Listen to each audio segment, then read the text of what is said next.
William Golding perdait foi en l'humanité. À bord d'un destroyer britannique pendant la Seconde Guerre mondiale, ce professeur de philosophie devenu lieutenant de la Royal Navy assistait chaque jour aux atrocités commises par ses pairs. Et de retour en Angleterre, face à un monde divisé par la guerre froide et menacé d'anéantissement nucléaire, il se met à questionner la nature humaine elle-même. Ses réflexions sur la violence inévitable ont inspiré son premier et plus célèbre roman, Sa Majesté des Mouches.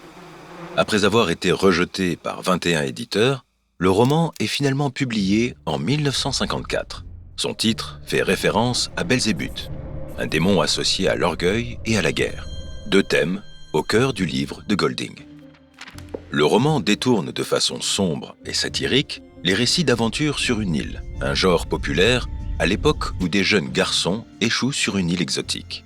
Dans ces histoires, les héros surmontent les épreuves de la nature et apprennent à dominer leur environnement.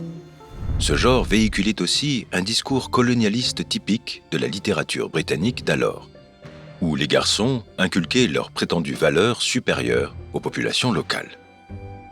Golding pousse la satire encore plus loin en réutilisant explicitement les noms des personnages et le décor de l'île de corail de R.M. Ballantyne, l'un des romans d'aventure insulaires les plus appréciés de l'époque. Mais alors que Ballantyne promettait plaisir, profit et un amusement sans limite, Golding, lui, avait prévu quelque chose de bien plus sombre. Sa Majesté des Mouches commence alors que les garçons sont déjà sur l'île. Mais quelques bribes de dialogue révèlent ce qui s'est passé. Leur avion a été abattu pendant une guerre nucléaire non précisée. Âgés de 6 à 13 ans, les garçons ne se connaissent pas. À part un groupe de chorale vêtu d'uniformes noirs et mené par un garçon nommé Jack. Tout comme dans l'île de corail de Ballantyne, le nouveau refuge du garçon semble être un véritable paradis, avec de l'eau douce, un abri et une abondance de nourriture. Mais dès les premières pages du roman, une noirceur macabre plane sur cette situation en apparence paisible. Les ombres des garçons évoquent des créatures noires, comme des chauves-souris, et la chorale apparaît comme une chose obscure, tâtonnant sur la plage. À peine arrivés, les garçons se racontent déjà des histoires effrayantes sur une mystérieuse bête tapie dans la forêt. À partir de là, Golding montre à quelle vitesse la coopération peut s'effondrer quand il n'y a plus d'adultes pour faire respecter les règles. Au début, les survivants essaient d'instaurer un semblant d'ordre. Ralph souffle dans un grand coquillage pour rassembler tout le monde et distribuer les rôles. Mais Jack veut prendre le pouvoir. Le groupe se divise et les instincts les plus sombres prennent le dessus. Les enfants finissent par abandonner tout espoir de sauvetage, font taire les rares voix raisonnables et suivent Jack jusqu'aux limites de l'île et de la folie.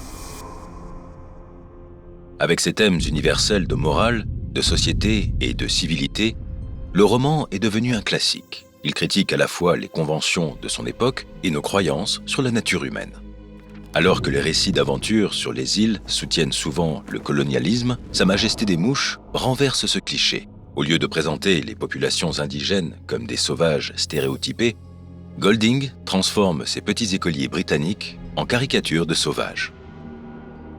Et tandis que les garçons livrent leur propre guerre sur l'île, le conflit bien plus dévastateur qui les y a menés continue hors champ. Même s'ils s'étaient sauvés d'eux-mêmes, dans quel monde retourneraient-ils ? Faute de repères précis, de lieux ou d'époque, le roman dégage une véritable impression d'intemporalité, une exploration de la nature humaine à l'état brut. Et même si tous ne partagent pas la vision sombre de Golding, Sa Majesté des Mouches suffit à faire douter même les optimistes les plus convaincus. Si tu aimes apprendre, abonne-toi à notre chaîne. Chaque semaine, nous publions de nouvelles vidéos sur tous les sujets, de l'histoire du monde selon les chats à comment développer sa capacité d'écoute. Intéresse-toi à nos nouveautés et reste curieux.